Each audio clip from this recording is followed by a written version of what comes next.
Hello students, welcome back to my channel Shubham lecturer. जितने भी student इस बार 12th में हैं और जिनको बोर्ड एग्जाम 2024 देना है, आज का ये वीडियो उनके लिए बहुत ही ज़्यादा इम्पोर्टेंट है, क्योंकि इस वीडियो में मैं लेकर आया हूँ क्लास 12 हिंदी का एक पेपर। देखिए, इसी तरह 2024 में आपका हिंदी का पेपर आएगा।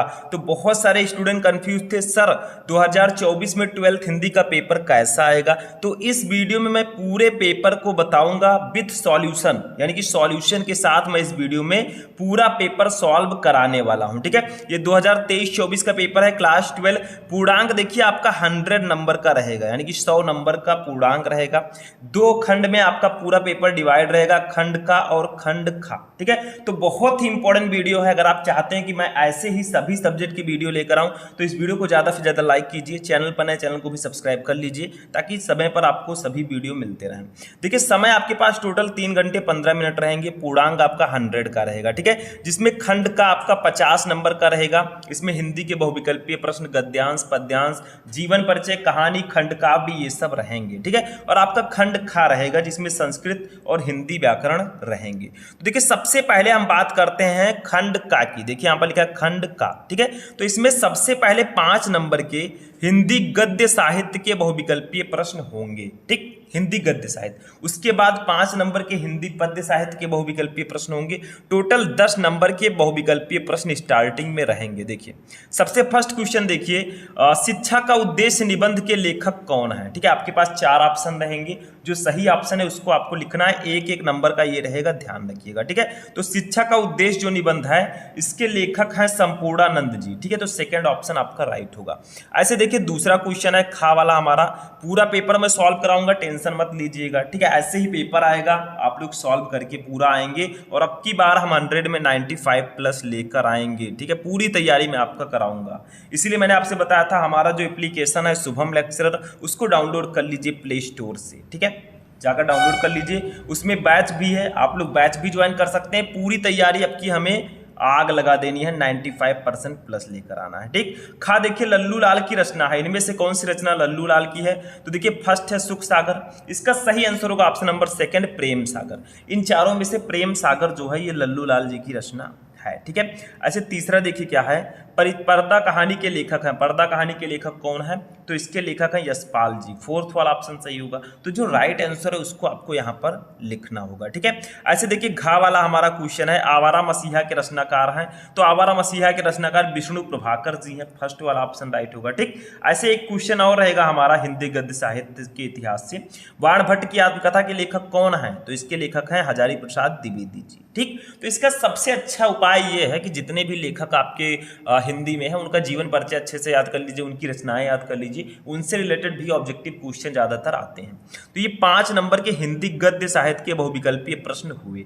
अब आते हैं हिंदी पद्य साहित्य के बहुविकल्पीय प्रश्नों पर, जिसमें फर्स्ट क्वेश्चन है प्रश्न नंबर 2 का कामायनी किस युग की रचना है? देखिए, कामायनी बताइए किस युग की रचना है? जयशंकर प्रसाद जी की। ठीक है, तो जयशंकर प्रसाद जी छायावादी युग के कवि हैं भैया, तो रचना भी छायावादी युग की होगी। तो सेकंड वाला ऑप्शन राइट है। ठीक है, ऐसे खा वाला देखिए क्या है, खा वाला क्वेश्चन, निम्नलिखित कवियों में से कौन प्रगतिवादी युग का है? इन चारों में से कौन प्रगतिवादी युग का कवि है? तो अग्रदास जी जो है, ये प्रगतिवादी युग के कवि हैं। ठीक, ऐसे गा वाला देखिए हमारा क्या है, तार सप्तक का प्रकाशन वर्ष है, यानी कि तार सप्तक किस वर्ष प्रकाशित हुआ? तो ये 1943 ईस्वी में प्रकाशित हुआ था। ये सेकंड वाला ऑप्शन आपका राइट होगा। ठीक, ऐसे घा वाला देखिए हमारा क्या है, घा वाला हमारा है द्विवेदी युग की रचना नहीं है। इनमें से कौन सी रचना है जो द्विवेदी युग की नहीं है भैया? तो कामायनी है, अभी मैंने बताया कामायनी जयशंकर प्रसाद जी की रचना है, और ये छायावादी युग के कवि है। ठीक, और अंगा वाला देखिए, निम्नलिखित में से कौन सी कृत महाकाव्य नहीं है? इसमें से कौन सी कृति है जो महाकाव्य नहीं है?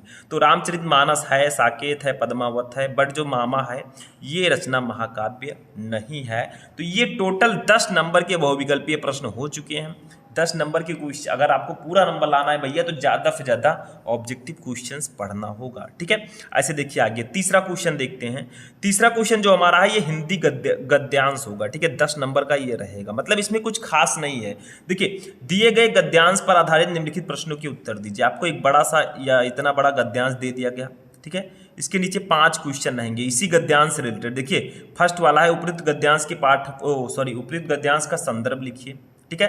ऐसे दूसरा है धरती वसुंधरा क्यों कहलाती है, तीसरा है रेखांकित अंश की व्याख्या कीजिए, चौथा है पृथ्वी की देह को किसने सजाया है, और पांचवा है भावी आर्थिक अभ्युदय हेतु हमें क्या करना चाहिए। तो सबका आंसर आपको इसी गद्यांश में मिल जाएगा, लेकिन ये पहचानना होगा कि आखिर ये किस चैप्टर से लिया गया है। तो देखिए, धरती माता की कोख में जो अमूल्य निधियां भरी है, ये राष्ट्र का स्वरूप चैप्टर है हमारे हिंदी गद्य का फर्स्ट चैप्टर। इसके लेखक हैं वासुदेव शरण अग्रवाल जी, ठीक है। और इसके नीचे जो पांचों क्वेश्चन है वो आपको उसका आंसर लिखना होगा।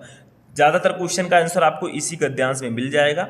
जो संदर्भ लिखना है वो आपको पाठ का नाम और लेखक का नाम पता होना चाहिए, ठीक। अब इसमें मान लीजिए वो वाला गद्यांश नहीं पता तो अथवा लगा हुआ है, दूसरा गद्यांश दिया गया है अशोक के फूल चैप्टर का, इसके लेखक हजारी प्रसाद द्विवेदी जी हैं। वो नहीं पता है भैया तो इनको ध्यान से पढ़िए, और इनके नीचे 5 क्वेश्चन दिए रहेंगे। देखिए ये 1 2 3 4 5 5 क्वेश्चन रहेंगे, पांचों में से पांचों का आंसर दीजिए। तो देखिए 2 गद्यांश रहेंगे, एक ही सॉल्व करना है और 10 नंबर फ्री का आपको मिल रहा है, ठीक है। तो ये सब हिंदी जो है मैंने बताया था कि 30 से 40 नंबर या 40 से 50 नंबर बिल्कुल फ्री रखे होते हैं, वो भी मैं आपको आगे आगे बताऊंगा, ठीक। समझ में आया। ऐसे देखिए चौथा क्वेश्चन, अब गद्यांश हो गया तो पद्यांश भी आएगा।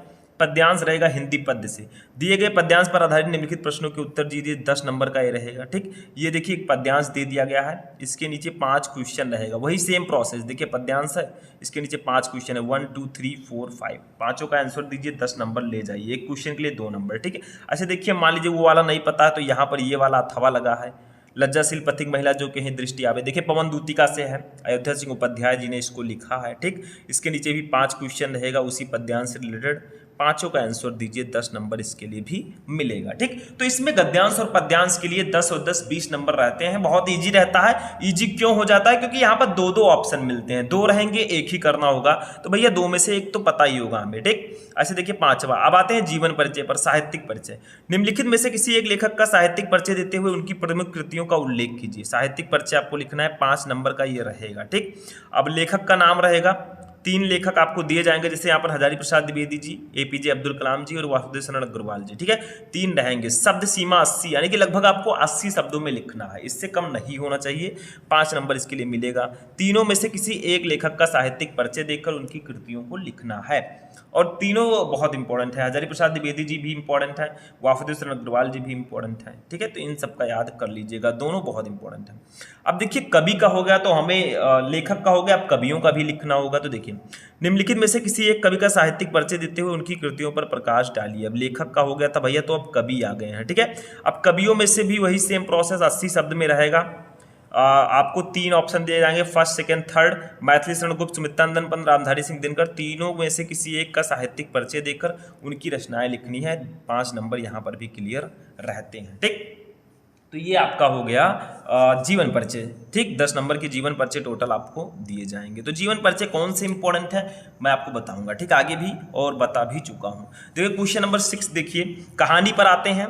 बहादुर अथवा पंचलाइट कहानी के उद्देश्य पर प्रकाश डालिए, 5 नंबर का रहेगा। यानी कि आप बहादुर कहानी या फिर पंचलाइट कहानी, दोनों में से किसी एक का उद्देश्य लिख लीजिए। मान लीजिए दोनों नहीं पता है तो भी आपके पास ऑप्शन है, अथवा लगा है। देखिए ध्रुव यात्रा कहानी की कथा वस्तु अपने शब्दों में लिखिए, ठीक। शब्द सीमा 80 रहेगा, मतलब नहीं समझे, इन दोनों में से किसी एक का लिखिए। दोनों में से किसी एक का लिख लिए तो आपको कुछ नहीं लिखना। फिर अगर मान लीजिए दोनों नहीं पता है तो एक और ऑप्शन है, इसको लिख दीजिए, ठीक है। मतलब तीनों ऑप्शन में से सिर्फ एक ही लिखना है, ये ध्यान रखिएगा। 5 नंबर का शब्द सीमा 80 इसका भी रहेगा, ठीक। अब पंचलाइट और बहादुर बहुत ज़्यादा इंपॉर्टेंट है, ये 6 नंबर बिल्कुल, 5 नंबर बिल्कुल फ्री में रखे होते हैं, ठीक। अब देखिए नेक्स्ट देखते हैं। अब आते हैं खंड काव्य पर, 7 नंबर। स्वापथित खंड काव्य के आधार पर किसी एक खंड के एक प्रश्न का उत्तर दीजिए। खंड काव्य 5 नंबर का रहेगा। देखिए आपके जिले में जो खंड काव्य है उसी को आपको लिखना है, 80 शब्दों में रहेगा। देखिए यहाँ पर श्रवण कुमार, रश्मिरथी और मुक्ति यज्ञ, त्यागपथी, आलोकवृत, सत्य की जीत, ठीक है, कई हैं। तो देखिए आपके जिले में कौन सा है, मैंने अभी हिंदी का सिलेबस बताया था, या आगे बताऊंगा, तो उसमें मैंने बताया था कि आप लोग अपने जिले के अनुसार तैयार कीजिएगा। जैसे हमारे यहाँ त्यागपथी है, ठीक है, तो हम त्यागपथी तैयार करेंगे। जिसके यहाँ आलोकवृत है वो आलोकवृत पढ़ेंगे, ठीक। तो ये टॉपिक अलग होता है, कुछ डिस्ट्रिक्ट का सेम रहेगा, कुछ डिस्ट्रिक्ट का अलग रहेगा, ठीक। तो इसको अपने डिस्ट्रिक्ट के अनुसार आप कर सकते हैं, या फिर अपने टीचर से भी पूछ सकते हैं हमारा कौन सा रहेगा। तो 50 नंबर का जो हमारा खंड का है वो यहाँ पर फिनिश होता है। अब खंड खा की बारी आती है, ठीक है। खंड का हो गया। खंड खा में देखिए हिंदी संस्कृत पहले रहेगा, इसका गद्यांश खंड खा। देखिए 8वां क्वेश्चन है, दिए गए संस्कृत गद्यांशों में से किसी एक का ससंदर्भ हिंदी में अनुवाद कीजिए। ये 7 नंबर का टोटल रहेगा। मतलब इसमें आपको एक गद्यांश दे दिया गया, ये इसमें संदर्भ तो लिखना नहीं है क्योंकि लेखक का नाम दिया नहीं रहता। इसका आपको हिंदी में अनुवाद करना है, ठीक है। संस्कृत गद्यांश में से संदर्भ लिखना है, लेकिन आपको लेखक का नाम नहीं लिखना, पाठ का नाम लिखना है, ठीक है। और इसको हिंदी में अनुवाद करना है। मान लीजिए पता है तो अच्छी बात है, नहीं पता है, देखिए महामना मालवीय चैप्टर से है ये, नहीं पता है तो अथवा लगा है, ये वाला कर दीजिए, ठीक है। दोनों में से एक ही करना है आपको, नहीं पता तो इसको भी आप कर सकते हैं। ऐसे ही इसमें श्लोक रहेगा, यानी कि पद्यांश हिंदी संस्कृत का, दिए गए पद्यांशों में से किसी एक का ससंदर्भ हिंदी में अनुवाद कीजिए। 7 मार्क्स का ये भी रहेगा, ठीक। इसमें देखिए 2 रहेंगे, दोनों में से किसी एक को करना है। ये 7 नंबर अगर क्लियर करना है तो आप क्या कीजिए, जो सुभाफे रत्नानी चैप्टर है उस पूरे श्लोक को उसमें पढ़ लीजिए, 7 नंबर एकदम पक्का हो जाएगा। मतलब सुभाफे रत्नानी जो चैप्टर है, अगर उनके पूरे श्लोक को आपने पढ़ लिया तो 7 मार्क्स आपके एकदम पक्का हैं, क्योंकि उस चैप्टर से एक ना एक जरूर आते हैं। 9 नंबर देखिए, व्याकरण पर आते हैं। निम्नलिखित मुहावरों में से किसी एक का अर्थ लिखकर वाक्य प्रयोग कीजिए। 2 नंबर, मतलब 4 दिए रहेंगे, 4 में से किसी एक का अर्थ लिखकर वाक्य प्रयोग करना है। कितना ईजी हो जाता है, 4 में से एक ही करना है आपको। जैसे तलवार की धार पर चलना, इसका अर्थ क्या होता है? तलवार की धार पर चलना मतलब होता है बहुत कठिन कार्य करना, ठीक। ऐसे इसका वाक्य प्रयोग कर लीजिए। टका सा जवाब देना, इसका अर्थ होगा साफ इनकार करना। दाल में काला होना मतलब कुछ गड़बड़ होना, ठीक। नमक मिर्च लगाना मतलब बात को बहुत बढ़ा चढ़ा कर कहना। तो चारों में से किसी एक का अर्थ लिखकर वाक्य प्रयोग कर देना है, ठीक। ऐसे 10 नंबर क्वेश्चन देखिए, संधि विच्छेद पर आते हैं। निम्नलिखित शब्दों को संधि विच्छेद के सही विकल्प का चयन कीजिए। जैसे देखिए, तथापि का सही संधि विच्छेद कौन सा है? 4 ऑप्शन रहेंगे, तो इसमें हमारा बी वाला ऑप्शन सही है, तो हम बी वाले को लिख देंगे, ठीक है। बी सही है, तथा धन अपि, ठीक। ऐसे इसमें दूसरा देखिए, परमेश्वरा का संधि विच्छेद है। परमेश्वरा का सही संधि विच्छेद क्या होगा? 4 ऑप्शन आपके पास हैं ABCD करके, तो परम धन ईश्वरा इसका सही संधि विच्छेद होगा सी वाला, ठीक। परम धन ईश्वरा, तो सी वाला संधि विच्छेद इसका राइट होगा। ऐसे देखिए तीसरा हमारा है, तीसरा है गायिका। गायिका का सही संधि विच्छेद कौन सा है? तो देखिए इसमें भी 3 ऑप्शन है, इसका भी सी वाला ऑप्शन राइट होगा, गय धन अका, ठीक है। तो सी वाला ऑप्शन आपका राइट होगा। तो देखिए 3 नंबर के हमारे संधि विच्छेद रहेंगे, 3 क्वेश्चन रहेंगे 3 नंबर के। ऐसे खा वाला देखिए क्या है, खा वाले में है विभक्ति और वचन। दिए गए निम्नलिखित शब्दों की विभक्ति और वचन क्या हैं? 4 ऑप्शन रहेंगे। देखिए फर्स्ट है आत्मना, इसमें कौन सी विभक्ति है, कौन सा वचन है? तो ABCD करके 4 ऑप्शन रहेंगे, बट यहाँ पर एक मिसप्रिंट हुआ है। मतलब जो आत्मना जो धातु है इसमें 4, इसमें दोनों ऑप्शन सही है। ऑप्शन नंबर A इसमें षष्ठी विभक्ति एक वचन भी है, और ऑप्शन नंबर D इसमें पंचमी विभक्ति एक वचन भी है, ठीक। ऐसे दूसरा देखिए नाम नान, इसमें कौन सी विभक्ति है, कौन सा वचन है?